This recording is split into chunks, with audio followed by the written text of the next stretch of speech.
大家好，这里是中国简报，我们为您带来全球权威媒体关于中国时政、经济和社会的最新内容以及权威独家分析。如果我们的内容对您有价值，请订阅中国简报。中国总理淡化 GDP 增长，称经济不平衡。Bloomberg， 中国总理李强在记者会上淡化了国内生产总值增长的重要性，强调经济平衡稳定增长的必要性。他说，公众更关心就业、收入、住房和教育等问题，实现今年 5% 的增长目标并不容易。经济学家预测今年将增长 5.3%。此外，地方政府债务负担激增，出口下降，房地产市场尚未从历史低点恢复。许多人指望消费者支出来推动该国今年的复苏。习近平在新任期开始时讲述优先事项。Bloomberg， 习近平表示，中国将被要求加倍努力，确保稳定和加强自力更生。他抨击外国对台湾的干预，这被视为对美国最近对台北政府支援的含蓄提及。习近平此前曾利用两会批评美国试图阻碍中国的崛起。习近平外交部长最近警告潜在的冲突和对抗，呼吁私营部门说明克服以美国为首的西方国家的全面遏制。习近平说，中国必须推进合理的经济增长，重点是提高扩张品质。习近平的重点是建立一个新的增长框架，优先考虑内需，促进技术和科学的创新和自力更生，促进低碳发展，升级工业部门。该战略旨在抵消任何潜在的外部经济影响或对中国稳定的挑战，以应对后疫情时代的复苏。分析人士表示，中国的经济领导团队将保持不变。随着中国在后疫情时代的复苏，一个出人意料的决定将侧重于政策一致性。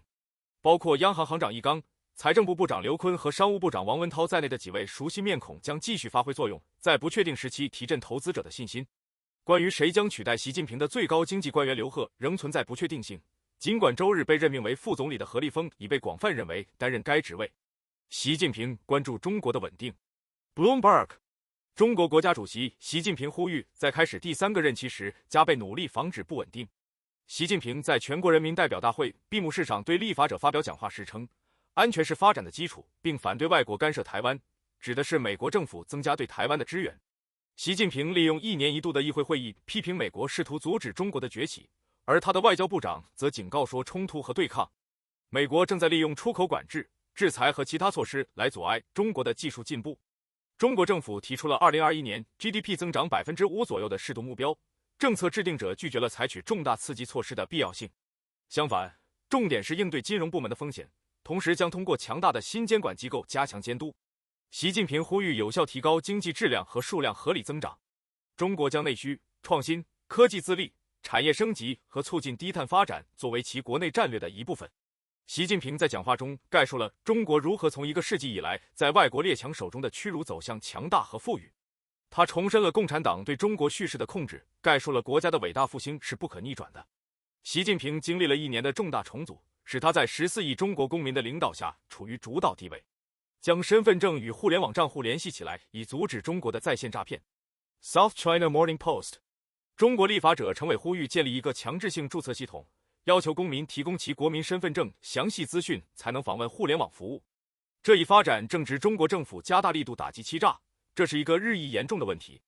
实名注册系统于2017年推出，旨在鼓励微博和安全平台微信等网站上的社交媒体使用者提供一系列个人详细资讯，包括身份证号码和手机号码，以进行身份验证。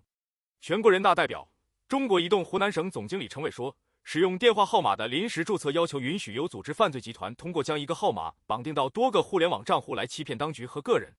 中国多头将习近平与普京的关系视为最大的风险。Bloomberg， 彭博社的一项调查报道称，中国在乌克兰战争中向俄罗斯提供支持的风险可能是投资者的不确定因素。其他地缘政治风险和中国国家主席习近平权力的上升导致专业投资者感到紧张，尽管其中约1/3的人仍计划在明年增加对中国的敞口。调查还显示， 44% 的受访者认为该国可能会超过其2022年 5% 的增长目标，这将支援自大流行限制停止以来对中国经济发展的重新开放贸易压注。习近平敦促中国推进技术自力更生、台湾统一。Nikkei Asia， 在全国人民代表大会闭幕式上，中国国家主席习近平敦促中国加快技术和创新驱动发展的自力更生能力。他还发誓要坚定不移地推进与台湾的统一进程。中国认为台湾是一个叛逆的省份，必须与大陆统一。发表讲话之际，中国和台湾之间的紧张局势一直在稳步加剧。上周，一群台湾议员和政府官员访问美国，讨论贸易和安全问题。中国对此的回应是多次派遣军用飞机进入台湾领空。美国最近还通过了《台湾保证法》，旨在加强台湾的安全，抵御中国的威胁。习近平的讲话反映了中国越来越希望减少对外国技术和创新的依赖，更多的依赖国内资源。美中贸易战暴露了中国对外国技术的依赖，特别是在半导体行业，中国一直在投入资源发展自己的晶圆制造能力。中国大基金新负责人 Bloomberg 张欣被任命为中国国家机体电路产业投资基金，又称大基金新任负责人。自2014年以来，该基金已获得450亿美元的资金，投资于包括长江记忆体技术和半导体制造国际公司在内的国内晶圆制造商。去年，大基金一直是反贪调查的重点，导致几名官员下台。原工信部中层官员张欣接替丁文武担任基金负责人。据报道，大基金一直在悄悄的秘密运作，导致对其问责制的一些批评。然而，在去年被美国列入黑名单后，他最近承诺向长江存储技术公司追加投资。印中基础设施竞赛是否正在损害喜马拉雅山？ BBC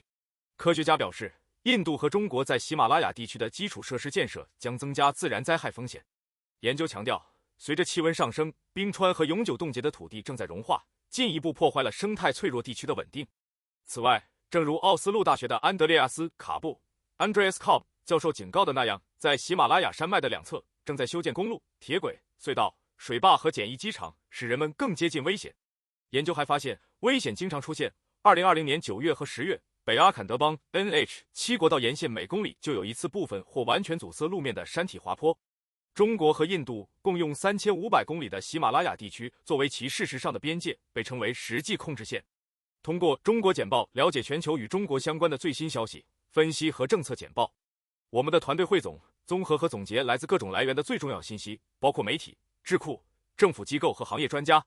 我们的使命是为您提供易于访问且非常有价值的信息，这些信息是根据您的特定兴趣领域量身定制的。我们了解与中国相关最新发展的重要性，并旨在让我们的读者能够理解这些信息。访问我们的网站 http://world， 加入对话并了解与中国相关的最新消息。谢谢收看中国简报。